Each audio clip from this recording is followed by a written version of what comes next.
வணக்கம் நேயர்களே, விஷன் 9 டிவிக்காக நான் உங்கள் லக்ஷ்மி நாராயணன். இப்போ நம்ம போகிறது வார ராசி பலன் 30ஆம் தேதியிலேருந்து 6ஆம் தேதி வரை எப்படி இருக்க போதும் பார்க்க வரோம். ஸோ எப்போதுமே சொல்கிறதாங்க, லக்னத்துக்கு பாருங்கள். ராசிக்கு பார்ப்பதை விட லக்னத்துக்கு பார்க்க ரொம்ப பர்ஃபெக்டாக இருக்கும். உதாரணமாக ஒரு மகர லக்னம் விருச்சிக ராசினா நீங்கள் விருச்சிக ராசிக்கான பலன்களை பார்க்குறோம். மகர ராசிக்கான பலன்களை பார்க்கும்போது ரொம்ப பர்ஃபெக்டாக இருக்கும்.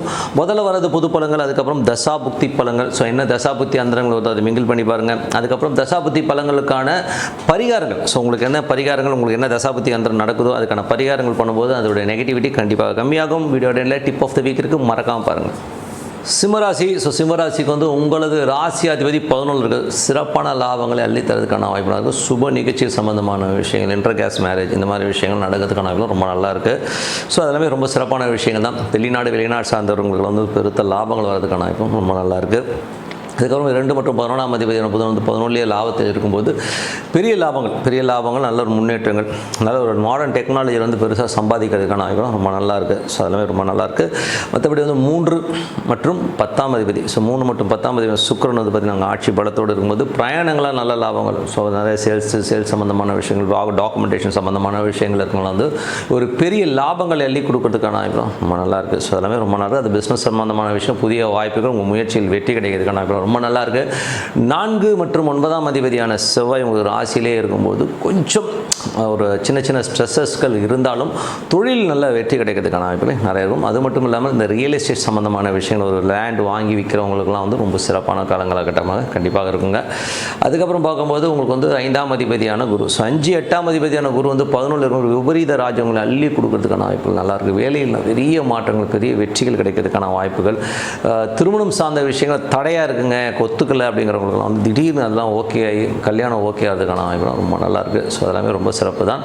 அதுக்கப்புறம் பார்க்கும்போது குழந்தைகளுடைய விஷயங்கள், ஸோ ஆன்மீக சுற்றுலா இருக்கணும், பூர்வீகம் சம்மந்தமான விஷயங்கள்லாம் ஒரு பெரிய வெற்றி. குழந்தை இல்லாதவர்களுக்கு இப்போ குழந்தை பிறக்கும். அது மட்டும் இல்லாமல் இந்த ஐஎஃப் இந்த மாதிரி குழந்தை இல்லாதவங்க ட்ரீட்மெண்ட்டில் குழந்தை கிடைப்பதற்கான ரொம்ப சிறப்பாக இருக்குது. பயன்படுத்திக்கிங்க, கரு கண்டிப்பாக தங்கும். அதுக்கப்புறம் பார்க்கும்போது உங்களது 6ஆம் அதிபதியான சனி பார்த்திங்கன்னா உங்களுக்கு 8ல் இருக்குது. ஸோ வேலையில் வேலை பலுக்கள் ஜாஸ்தி இருக்கும், கொஞ்சம் ஸ்ட்ரெஸ்ஸஸ் இருக்கும். கடன் வாங்குறவங்களுக்கு கொஞ்சம் கடனுடைய ப்ரெஷர்ஸ் ஜாஸ்தி இருக்கிற மாதிரி வன்பு வழக்குகளில் போகாமல் இருக்குது, ரொம்ப நல்லது. அதுக்கப்புறம் உங்களுக்கு 7ஆம் அதிபதி. ஸோ 7ஆம் அதிபதி 8ல் இருக்கும். கணவன் மனைவிக்குள்ள கொஞ்சம் சின்ன டிஸ்பியூட்ஸ், கொஞ்சம் வாக்குவாதங்கள்லாம் வரதுக்கான வாய்ப்புலாம் ரொம்ப கவனமாக இருக்கணும். அவங்கவுங்க ஃபேமிலியை மாற்றி திட்டிக்காமல் இருக்கணும், அவ்வளோதான். உங்களுக்குள்ளே சண்டை போட்டுக்கோங்க. வெளியால் கொண்டு பஞ்சாயத்து உட்கார வைக்கிறது ரொம்ப நல்லது. உட்கார வைக்காதீங்க, ஓகேங்களா. அதுக்கப்புறம் பார்க்கும்போது 9ஆம் அதிபதி செவ்வாய் ராசியிலேயும் அது பாதகாதி சின்ன விஷயங்கள் ரொம்ப கோவப்படும். ஸோ அந்த கோபத்தை மட்டும் கொஞ்சம் கண்ட்ரோல் பண்ணிட்டு எல்லாமே சிறப்பாக இருக்கும். தந்தை சார்ந்த விஷயங்களும் சிறப்பான விஷயங்கள். அப்பா சைட்லேருந்து ஏதாச்சும் வருமானம் வரணும், பணம் வரணும்னா வர்றதுக்கான ரொம்ப நல்லா இருக்குது. ஸோ எல்லாமே ரொம்ப சிறப்பு தான். 10ஆம் அதிபதியான சுக்கிரன் ஆட்சி பலத்தோடு இருக்கும். தொழில் நல்ல வெற்றிகள், நல்ல லாபங்கள் வர்றதுக்கான வாய்ப்புலாம் நிறையா இருக்குது. ஸோ அதனால் பெருத்த லாபங்களை கண்டிப்பாக ஏற்படுத்தும். 11ஆம் அதிபதி புதனும் லாபத்தில் இருக்கும்போது பெருத்த லாபங்களும் பெரிய வெற்றியிலும் கொடுக்கறதுக்கான ரொம்ப நல்லது. குடும்பத்துக்கு தேவையான அத்தனை விஷயம் நல்ல லாபகரமாக நடக்கிறதுக்கான ரொம்ப நல்லா இருக்குது. சுப நிகழ்ச்சி சம்பந்தமான விஷயம் நடக்கிறதுக்கான வாய்ப்பும் ரொம்ப நல்லா இருக்குங்க. ஸோ இப்போ பார்க்கும்போது இதுவரை பார்த்து பொது பலன்கள். இப்போ பார்க்கும்போது தசாபுத்தி பலன்கள். சிம்ம லக்னமாக இருந்து சூரியன் தசாபுத்தி அந்த சூரியன் பார்த்திங்கன்னா உங்களுக்கு 11ல் இருக்கும்போது நல்ல லாபங்கள், பெருசாக கான்ஃபிடென்ட்டாக எதையுமே அடித்து தூள் கலப்புவீங்க. வெளிநாடு பிரயாணங்கள், வெளி மாநில பிரயாணங்கள் நல்ல லாபங்கள் வரதுக்கான ரொம்ப நல்லா இருக்குது. ஸோ அது ரொம்ப சூப்பரான விஷயங்கள். அதுக்கப்புறம் பார்க்கும்போது சிம்ம லக்னமாக இருந்து உங்களுக்கு பார்த்திங்கன்னா சந்திரன் தசாபுத்தி. சந்திரன் பார்த்திங்கன்னா சிறப்பான விஷயங்கள், ரொம்ப ஒரு பெரிய வெற்றிகள் வருவதற்கான வாய்ப்புலாம் ரொம்ப சிறப்பாக இருங்க. ஸோ கொஞ்சம் அலைச்சல்கள் ஜாஸ்தினா ஒரு பெரிய வெற்றியை கண்டிப்பாக கொடுத்துருங்க. ஸோ சிம்ம லக்னமாக இருந்து செவ்வாய் தசாபுத்தி. செவ்வாய் பார்த்தீங்கன்னா உங்களுக்கு 4 மற்றும் 9ஆம் அதிபதி ராசியிலே இருக்கும்போது சொத்துக்கள் சம்பந்தமான புதுசாக சொத்து வாங்கலாம். அப்பா சம்பந்தமான விஷயங்களில் பெரிய வெற்றிகள், வெளிநாட்டில் இருக்கும்போது ஒரு பெரிய லாபங்கள் வர்றதுக்கான ரொம்ப சூப்பராக பாருங்க. ஸோ அதெல்லாமே ரொம்ப சிறப்பான விஷயங்கள். ஏன்னா ஒரு நட்சத்திர பரிவர்த்தனை இருக்கும்போது வெளிநாடு வெளி மாநிலங்களில் ஒரு பெரும் பணம் வர்றதுக்கான வாய்ப்புகளை கண்டிப்பாக ஏற்படுத்தலாம். தொழிலும் பார்த்தீங்கன்னா புதிய வாய்ப்புகள், புதுசாக ஏதாச்சும் பெருசாக பண்ணுறமான விஷயங்களை கண்டிப்பாக கொடுத்துரும். அதுக்கப்புறம் பார்க்கும்போது சிம்ம லக்னமாக இருந்து ராகு தசாபுத்தி. ராகு 7ல் இருக்கிறது குருடைய சாதனம், பெரிய வெற்றிகள், சுப நிகழ்ச்சிகள் சம்பந்தமான விஷயங்கள். இதுவரை தடையாக இருந்த திருமணமும் சூப்பராக நடந்துருங்க. ஸோ ஏதாச்சும் நான் புற்றுக்கோயில்களுக்கு போகும்போது அந்த சுப நிகழ்ச்சி இன்னும் வேகமாக சிறப்பாக நடக்கிறதுக்கான சூப்பராக இருக்குது. அது பண்ணி பாருங்கள். சிம்ம லக்னமாக இருந்து குரு தசாபுத்தி வந்துருங்க.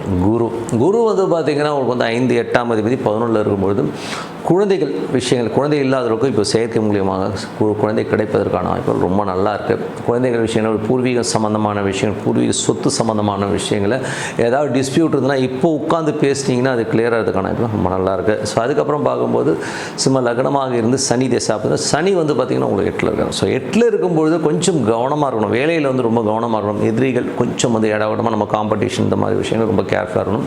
கணவன் மனைவிக்கு நடுவில் வந்து அவங்கவுங்க குடும்பத்தை பற்றி மாறி மாறி திட்டிக்காமல் இருக்கணும், இதுதான் ரொம்ப மெயின்.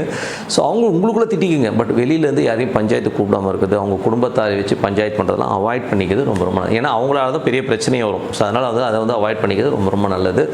சிம்ம லக்னமாக இருந்து புதன் தசாபதினு புதன் வந்து பார்த்திங்கன்னா உங்களுக்கு 11 ரொம்ப சிறப்பான லாபம், குடும்பத்திற்கு தேவையான பணம் காசு எல்லாமே ரொம்ப நல்லாயிருக்கும். ஒரு இன்டர்காஸ்ட் மேரேஜ் ரொம்ப நாளாக லவ் பண்ணிகிட்டு இருக்கேன், ஒத்துக்க மாட்டேன்னா இப்போது அது ஓகே ஆகிறதுக்கான வாய்ப்பு ரொம்ப சிறப்பாக இருக்குது. சிம்ம லக்னமாக இருந்து உங்களுக்கு வந்து பார்த்திங்கன்னா கேது தேசாவது, கேது வந்து உங்களுக்கு ராசியிலே இருக்கும்போது பெருத்த லாபங்கள். இதுவரை வந்து பார்த்திங்கன்னா கவர்மெண்ட் சம்மந்தமான விஷயங்கள், லீகல் சம்மந்தமான விஷயங்கள், இந்த டிஸ்பியூட்ஸ்லாம் கிளியர் ஆகி நல்ல ஒரு பணம் வருமானம் வரதுக்கான வாய்ப்பெல்லாம் ரொம்ப சிறப்பாக இருக்குங்க. அதுக்கப்புறம் பார்க்கும்போது சிம்ம லக்னமாக வந்து சுக்கிரன் தேசாவது, சுக்கிரன் 10ல் இருக்காருங்க. ஸோ 10ல் இருக்கும்போது சிறப்பான பலங்கள், புதிய ஒப்பந்தங்கள் மூலியமாக நல்ல லாபங்கள் வரதுக்கான வாய்ப்புகள் ரொம்ப நல்லாயிருக்கு. டாக்குமெண்டேஷன் சம்மந்தமான விஷயம் பெரிய லாபங்கள் வரதுக்கான ரொம்ப சிறப்பாக இருக்குங்க. ஸோ அதெல்லாமே ரொம்ப சிறப்பு தான். ஸோ இதுவரை பார்த்தது தசாபதி பலங்கள். இப்போ பார்க்க போகிறது பரிகாரங்கள். ஸோ பரிகாரங்களில் வந்து என்ன மாதிரி விஷயங்கள் போது, யாருக்கெல்லாம் நீங்கள் எந்த லக்னமாக இருந்தாலும் யாருக்கெல்லாம் வந்து சூரியன் தசா புத்தி அந்தரங்கள் நடக்குதோ, ஸோ அவங்க வந்து மொச்சை பயிர்கள், அதாவது ஞாயிற்றுக்கிழமைகளில் வந்து மொச்சை பயிர் தானம் பண்ணுறது ரொம்ப நல்லதுங்க. ஸோ அதை வந்து யாராச்சும் கஷ்டப்படுறவங்க வந்து மொச்சை பயிர் தானம் பண்ணுங்க. அதுக்கப்புறம் ஆதித்ய ஹிருதயம் ஸ்லோகன் வந்து படிக்கிறது ரொம்ப ரொம்ப நல்லதுங்க. ஸோ இது வந்து உங்களுடைய அந்த சூரிய தசாபுத்தி அந்தரங்களில் இப்போது கோச்சாரத்தில் வந்து சூரியன் இருக்கிற நிலையில் இந்த மொச்சை பயிர் தானமும் ஆதித்ய ஹிருதயம் சிறப்பான பலன்களை கண்டிப்பாக கொடுக்கும். யாருக்கெல்லாம் சந்திரன் தசாபுத்தி அந்தரம் நடக்குதோ அவங்க வந்து அன்னதானம், அதாவது திங்கக்கிழமைகளில் வந்து அன்னதானம் பண்ணுறது ரொம்ப சிறப்பான பலன்களை கண்டிப்பாக கொடுக்கும். அதுக்கப்புறம் பார்க்கும்போது யாருக்கெல்லாம் வந்து செவ்வாய் தசாபுத்தி அந்தரங்கள், செவ்வாயின்னும் போதே முருகர் தான். ஸோ செவ்வாய் தசாபுத்தி அந்தரங்கள் நடக்கணும். செவ்வாய் கிழமைகளில் வந்து யாருக்காச்சும் அரிசி வாங்கி கொடுக்க தானம் பண்ணுறது ரொம்ப ரொம்ப சிறப்பான பலன்களை கொடுங்க. அரிசி வாங்கி கொடுங்க, அப்படி இல்லைன்னா யாருக்கா சாப்பாடு வாங்கி கொடுக்க ரொம்ப சிறப்பான பலன்களை கொடுக்குங்க. அதுக்கப்புறம் பார்க்கும்போது புதன் தசா புத்தி அந்தரங்கள். ஸோ புதன் தசா புத்தி அந்தரங்கள் நடக்கிறவங்க வந்து பார்த்திங்கன்னா உளுந்து புதன் கிழமைகளில் வந்து இல்லை புதன் ஹோரையில் உளுந்து வந்து தானம் பண்ணுறது வந்து சிறப்பான பலன்களை கொடுக்குங்க. ஸோ அதை வந்து கொடுக்கும்போது அந்த பிரச்சனைகளும் கண்டிப்பாக ஒரு தீர்வு கிடைக்கிறதுக்கான வாய்ப்புலாம் ரொம்ப நல்லா இருக்குது.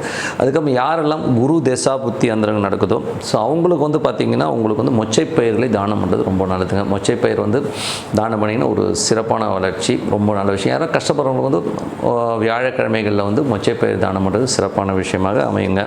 அதுக்கப்புறம் யாருக்கெல்லாம் வந்து சுக்கிரன் தசாபுத்தி அந்தரங்கள் நடக்குதோ அவங்க வந்து தோரம் பருப்பை வந்து தானம் பண்ணுறது ரொம்ப நல்லது. அதுவும் வெள்ளிக்கிழமைகளில் வந்து தோரம் பருப்பு வந்து யாருக்காச்சும் கஷ்டப்படுறவங்க வாங்கி கொடுங்க, அது ஒரு சிறப்பான பலன்களை கண்டிப்பாக கொடுக்குங்க. ஸோ அதுக்கப்புறம் யாருக்கெல்லாம் சனி தசாபுத்தி அந்தரங்கள் நடக்குதோ அவங்க வந்து என்ன மாதிரி விஷயங்கள் பண்ணணும், அவங்க வந்து அரிசி தானம், யாரோ கஷ்டப்படுறோம் ஒரு 5 கிலோ அரிசி வாங்கி கொடுக்கலாம், இல்லைன்னா சாப்பாடு வாங்கி கொடுத்து அது சனிக்கிழமைகளில் பண்ணுறது வந்து ரொம்ப சிறப்பான பலன்களை கண்டிப்பாக கொடுக்குங்க. அதுக்கப்புறம் யாருக்கெல்லாம் ராகு தசாபுத்தி அந்தரம் நடக்குதோ அவங்க வந்து கோதுமை தானம் பண்ணுறது ரொம்ப ரொம்ப நல்லதுங்க. அதுவும் சனிக்கிழமைகளில் வந்து சனி ஹோரையிலையோ இல்லை சனிக்கிழமையில் எப்போனாலும் நீங்கள் வந்து ஒரு கோதுமை தானம் பண்ணுங்கள். யாரோ கஷ்டப்படுறவங்க ஒரு கோதுமை வாங்கி கொடுக்கலாம், அப்படி இல்லைன்னா ஒரு சப்பாத்தி யாருக்காச்சும் வாங்கி கொடுக்கணும், ரொம்ப சிறப்பான பலன்களும் கொடுக்கும். அதுக்கப்புறம் யாருக்கெல்லாம் வந்து கேது தசாபுத்தி அந்தரம் நடக்குதோ அது உங்களுக்கு வந்து பார்த்திங்கன்னா பச்சை பயிர் தானம் ரொம்ப சிறப்பாக இருக்கும். ஸோ பச்சை பயிர் தானம் பண்ணலாம். அதுவும் வந்து செவ்வாய்க்கிழமைகளில் வந்து நீங்கள் வந்து அந்த பச்சை பயிர் தானம் பண்ணும்போது ரொம்ப சிறப்பான பலன்களை கண்டிப்பாக விடும். இல்லைன்னா குட்டி குழந்தைங்க இருக்கு இல்லையா, அதுங்களுக்கு சாக்லேட் மிட்டாய் இல்லை ஒரு ட்ரெஸ்ஸஸோ இல்லை படிக்கிறதுக்கான ஏதாச்சும் பென்சில் பேனா நோட் புக் ஏதாச்சும் வாங்கி கொடுக்கலாம். ஸோ இது வந்து ரொம்ப சிறப்பாக ஒர்க் ஆகுங்க. ஸோ இந்த பரிகாரங்கள்லாம் இருக்குன்னா இது வந்து இப்போ கோச்சாரத்தில் உங்களுக்கு தசாநாதர்கள் இருக்கிற ஒரு நட்சத்திரத்தை பேஸ் பண்ணி தான் இந்த பரிகாரங்களை சொல்லியிருக்கோம். ஸோ இது வந்து அப்ளை பண்ணி ரொம்ப பர்ஃபெக்டாக இருக்கும். ஸோ இப்போ பார்க்க போகிறது வந்து tip of the week. So tip of the வீக்கில் வந்து பார்த்திங்கன்னா இப்போ வந்து நம்ம வந்து குலதெய்வம் இருக்குது, பூர்வீகமாக நம்ம நிறைய குலதெய்வங்களே பார்த்துட்ருக்குறோம். அந்த குலதெய்வத்துக்கு ஆன பரிகாரங்கள் சில டைமில் நம்ம சில பேர் பார்த்திங்கன்னா குலதெய்வமே தெரியாது. ஸோ இந்த மாதிரி ஜாதகங்கள் என்ன பண்ணுறது அப்படிங்கிறது தான் நம்ம பார்க்க போகிறோம்.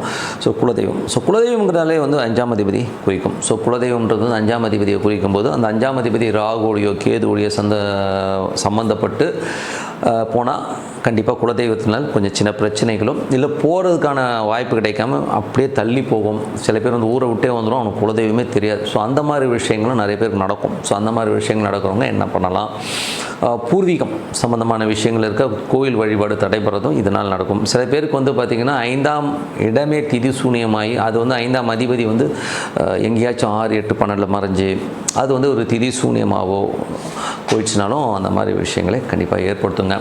அதனால் வந்து அந்த மாதிரி இருக்கிறவங்க என்ன பண்ணலாங்கிறது தான் இப்போ இந்த டிப் ஆஃப் த வீக்கில். ஏன்னா நிறைய பேர் வந்து பார்த்தா மைக்ரேட் ஆகி வந்துட்டோம், யாருக்குமே குலதெய்வம் என்னன்னே தெரியாது. கேட்டால் எங்கள் புருஷன் வீட்டு சைடில் எப்படிங்க, அம்மா வீட்டில் சைடு எப்படிங்க அப்படின்னு சொல்லி ரொம்ப குழப்பத்தில் இருக்கீங்க. ஸோ எனக்கு குலதெய்வம் தெரியாது அப்படின்றவங்களுக்கு என்ன பண்ணலாம் அப்படின்னும் போது, என்னை பொறுத்தவரை வந்து உங்கள் ஜாதகத்தில் வந்து அந்த சனிங்கிற ஒரு பிளானட் வந்து உங்கள் குலதெய்வத்தை பர்ஃபெக்டாக காட்டுங்க. ஸோ அது வந்து ரொம்ப பர்ஃபெக்டாக காட்டும். அதை வச்சு நம்ம வந்து ஈஸியாக வந்து ஐடென்டிஃபை பண்ண முடியும். உங்கள் குலதெய்வம் இப்படி தான் இருக்கும், இந்த மாதிரி ஒரு உருவத்தில் தான் இருக்குங்கிறத ஈஸியாக வந்து ஐடென்டிஃபை பண்ண முடியும். இல்லைங்க அதெல்லாம் என்னால் ஜாதகமே இல்லைங்க, எனக்கு ஏதோ சும்மா ஜஸ்ட்டு ஏதோ எனக்கு ராசி மட்டும்தான் ஏதோ சொன்னாங்க அதை வச்சு தான் பண்ணிட்டுருக்கீங்கன்னா, நீங்கள் வந்து ஹரிஹர சுதன் ஐயப்பன் வழிபாடு பண்ணுறது ரொம்ப சூப்பராக இருங்க. ஸோ அதுதான் வந்து ஹெட் குவார்ட்டர் ஆஃப் ஆல் குலதெய்வம்ஸ்னு சொல்லலாம்.